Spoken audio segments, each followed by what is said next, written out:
Thank you.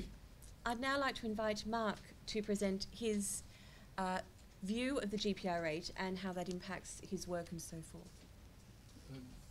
Maybe just to begin, I want to pick up on something Hans-Jörg just said, and that was, you know, what he's talking about in terms of this study is the ability to really understand better the hazards that are out there in a given environment. And I want to connect that back to something he said earlier about the deep field, because all security management involves two things. One is the hazards in front of you, but the hazards to achieve what?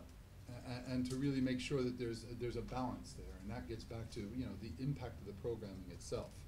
Obviously, to take a certain risk to, for instance, for MSF, to reach a bunch of children with conjunctivitis is different from a situation where there's high levels of severe acute malnutrition. So again, it's not just the idea of security and risk management, but it's the other side of the equation as well, and to really make sure that those risks that we're looking at are in line with the benefits of the activity. That was just a way of maybe introducing and just saying thank you first to HPN for having me here, and for GPR8. I really think it's a great document.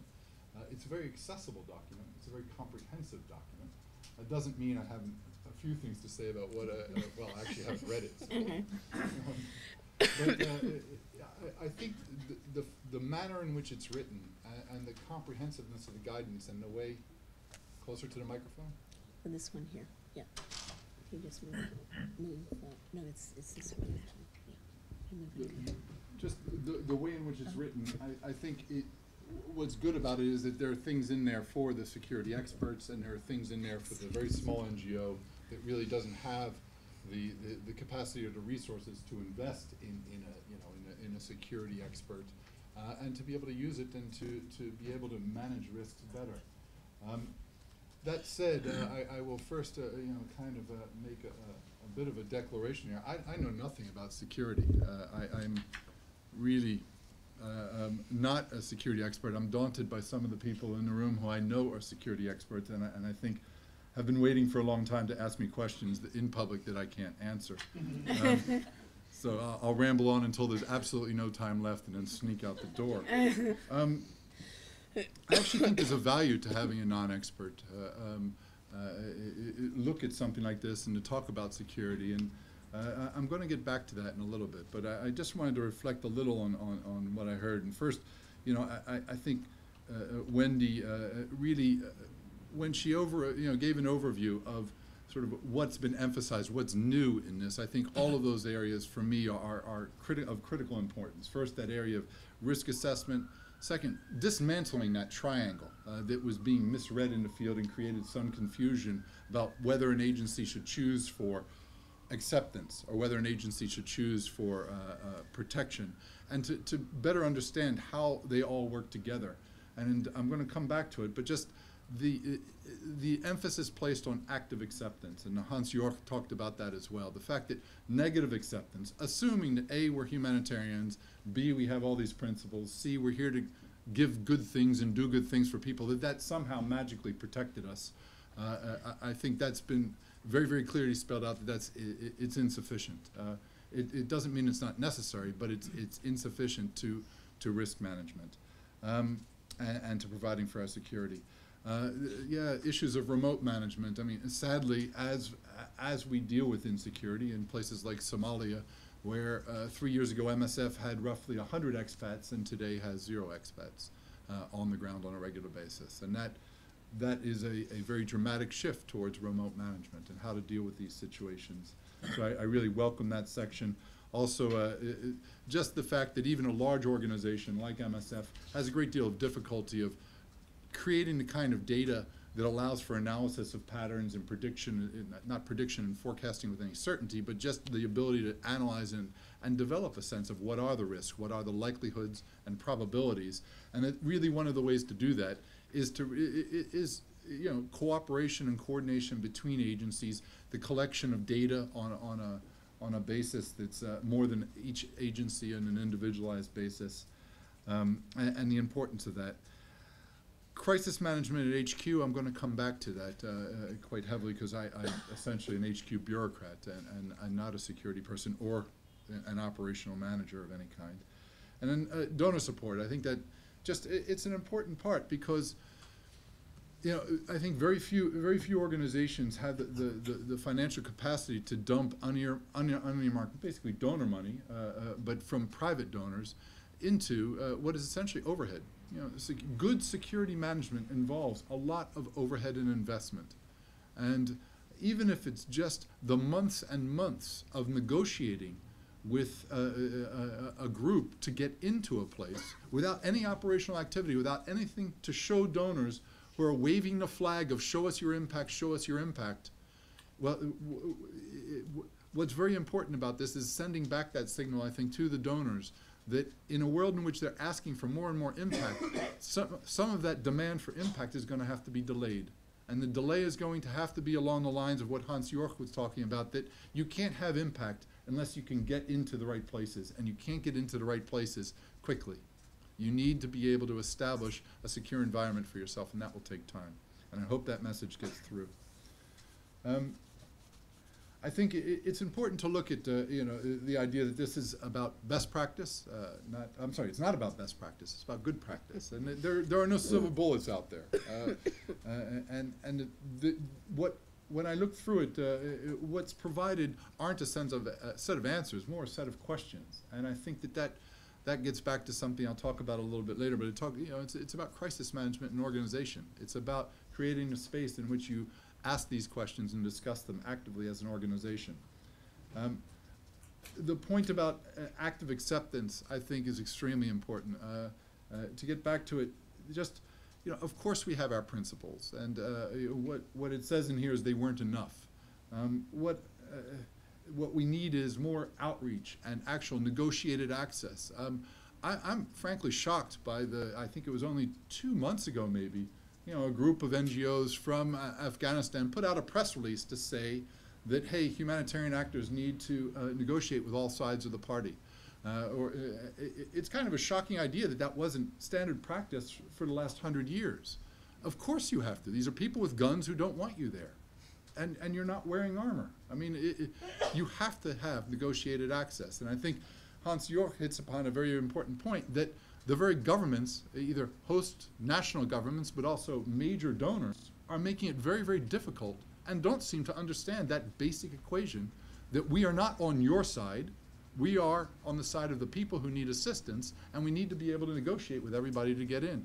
And that message needs to be driven home to the people who seem to be putting up a barrier to it, because it should not be the stuff of a press release, the idea of talking to people like the Taliban to gain access into and the ability to deliver aid in Afghanistan. And then I think the other side of acceptance that gets downplayed is just what are your outputs? What are you doing on the ground? Is it is the community benefiting directly from your programming, and not just the community that you talk to, but everybody on the ground. Basically, how useful is your presence there to people with guns? Because what we've seen in a very, very perverse political situation, the real twisted environment of a place like Afghanistan, is that our presence is now a sign, for instance, that the West might be winning, that they might be controlling an area, and that an area is stable enough so that actually chasing us out of an area has meaning and usefulness to some parties in a conflict. And how do you create a counterbalance that your programming is actually of enough value that it would weigh in favor of, okay, well, we'll let you stay here. So to look at our benefits, and I think to really make sure that what we're doing actually doesn't create risk in itself. I think of a situation in Haiti where, what organizations are doing, or a perception that organizations aren't doing very much, is actually creating security risk for organizations. That brings me kind of to the very, very it's just an ongoing debate for a long time about humanitarian space and the politicization of aid. And the fact that we as humanitarians continue to be surprised by a government that will stand up and say that all of this aid that we are giving to these other countries is in our national interest, is in our national direct security interest, or in our national interest. It's been going on for years, in particular in areas where counterinsurgency strategy of Western actors is sort of the mode of military and political activity, or just where the idea of building the legitimacy of a state has been well articulated and is in the political agenda of one side. Well, in those situations, it seems very clear that that aid is being tarnished, and that governments are contributing to a breakdown of that trust of aid on the ground by saying that it's not just there to deliver, to help you, the beneficiary. It's there to help us achieve our political goals, and that in that world, that humanitarians, seem to, as each government comes and re-articulates this more and more in the public world and in the public sector, some of the declarations that we've heard from the British government, for instance, on that, and from the U.S. government for a number of years, they create more of a pressure on us to be able to explain our activities, to be able to distinguish ourselves from that politicization of aid, and to really be able to explain to people on the ground that we're independent. I thought, I looked at on page 15, there's some interesting questions that the GPR8 says, all of your staff need to be able to answer these questions. Questions like, where do you get your money? What's the money for? Are you serving foreign political interests? And what's the political agenda of your organization? And I think all of those are incredibly important questions, not only to be able to answer, but also to be able, there's also the side of perception of those, and perception of those from the outside, and how do you work on that? And I think what that brings us around to is, there's some old saw, some proverb about, let me change the things I can change, and not, it's kind of part of that self-help guruism that the United States is so heavily involved in. And let me have the wisdom to know the difference between the two. And I think we in MSF in particular haven't been very sort of aware, very wise in that respect, because basically we've been in a rather shrill voice, yelling at governments for doing what they're supposed to be doing, which is, achieving political objectives. We've been yelling at military for doing what they're supposed to be doing, which is achieving military objectives. And, big wonder that they use humanitarian assistance and aid in order to achieve those objectives. We are in some ways trying to get blood from a stone in those. And if you go back to that thing of, well, what can we change? I think it's, let's look at the room and let's look at ourselves and try and decide the extent to which our behavior is either directly contributing to a politicization of aid, for instance, when we accept a government contract from a belligerent party in a war to work and deliver aid in that war zone, or just our behavior, our arrogance, our neo-colonial attitudes and impressions, all of this that, for instance, in a place like Sudan, allow a President Bashir to stand up and say, you NGOs are part of a neo-colonial, neo-imperial, invasion of our country, and a lot of people nod their heads. And why? How is it that we ended up on the wrong side of that equation, we as humanitarians on the ground? So I think those are ways in which this active acceptance idea really has to be taken up by organizations. Look at the politicization of aid and our own role in it, and also our own role in sort of making aid appear like a part of a Western agenda.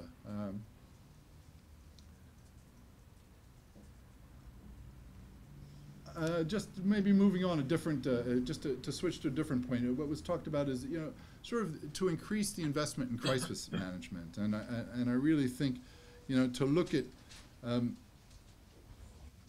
the fact, and I think this is particularly maybe why I was invited here, and it's something I talked with Jane Cocking quite a bit from Oxfam with, and that is that to what extent was GPR8 very successful in the field? And I think the extent to which it is successful in the field is 10 times greater than the extent to which it was successful at headquarters. What changed at headquarters?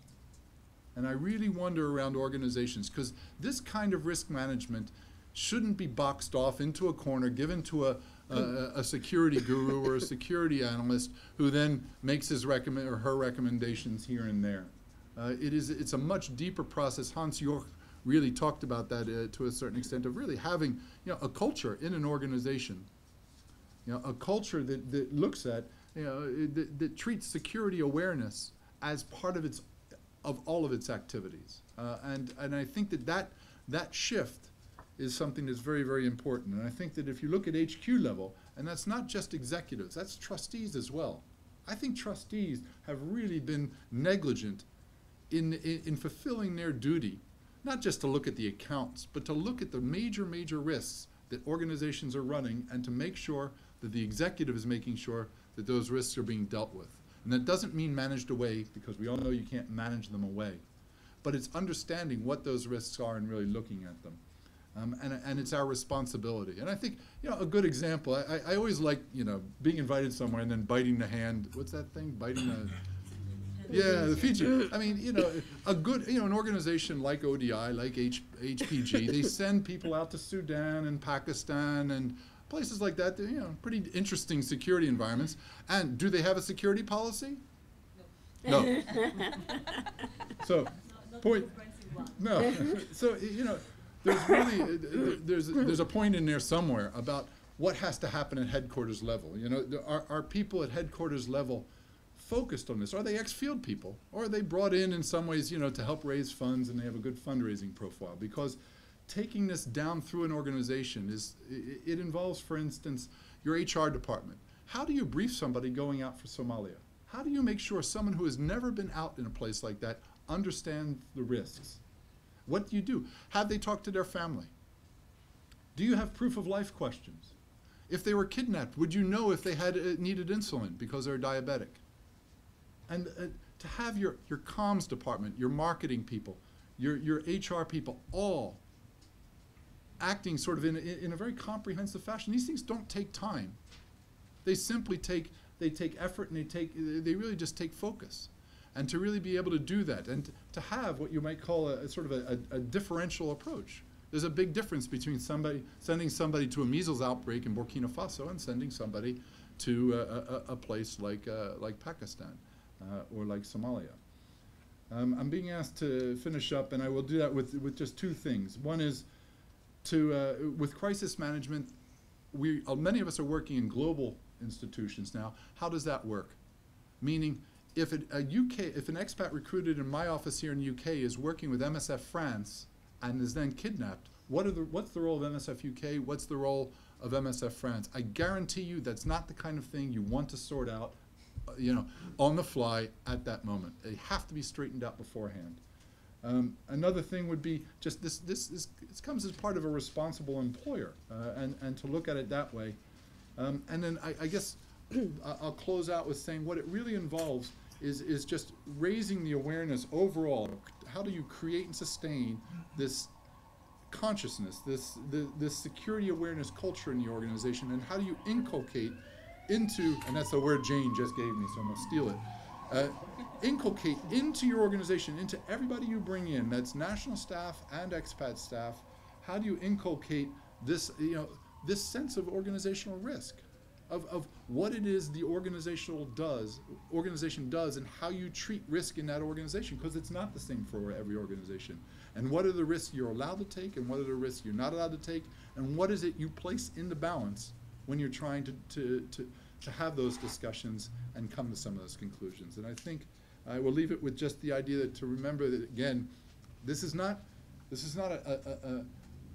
a tool, and it should be used only as a tool. It's not it is a means to an end. The end is not security management. The end is to be able to deliver aid to people and to have that impact on the ground.